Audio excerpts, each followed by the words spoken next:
Mainit-init pa ang balita na nagwindang sa social media ngayon.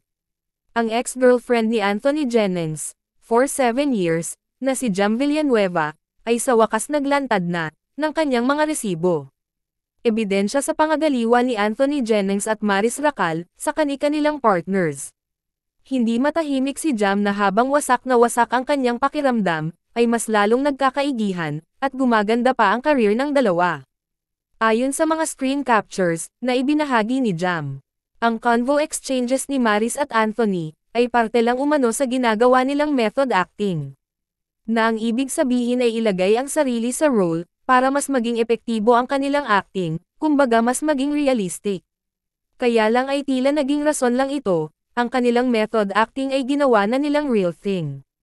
Hindi na sila nakalabas sa ilusyon, at tinuto na nila ang kanilang love team.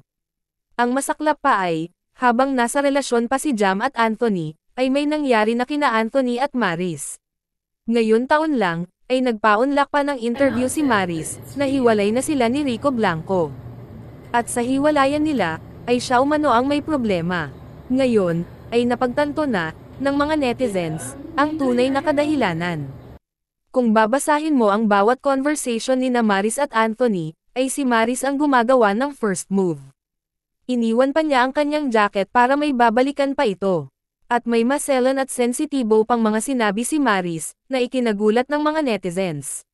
Kaya ngayon, pinagpiestahan ng mga netizens ang bawat social media account ng dalawang celebrities. Nag-off na ng comment section si Maris Racal, at ngayon maraming mga netizens ang nag-share sa mga post ni Jam, at binabatikos ang aktres. Hindi akalain ng mga netizens, na ganitong resibo, ang isasample ni Jam sa publiko. Dati kasi, ay nang repost itong si Jam sa kanyang TikTok account, tungkol sa cheating. Sinaway siya ng mga netizens, lalo na sa mga tagahanga ng magka-love team, na praning at masyado lang umano siyang selosa. Una, ay plano pa nitong manahimik. Pero hindi rin siya nakatiis, dahil siya ang pinupunterya umano ng bashing, ay nilabas na niya ang lahat niyang alas.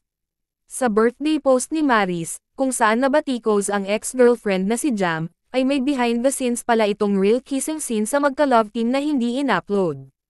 Kaya pala galit na galit at nalugmok si Jam. Walang magawa ang mga tagahanga ni na Maris at Anthony, kundi intayin na lang ang sasabihin ng dalawa, lalo na't may palabas silang mag-showing sa darating na Enero 2025. Na pinamagatang incognito, kasama sina Daniel Padilla at Richard Gutierrez.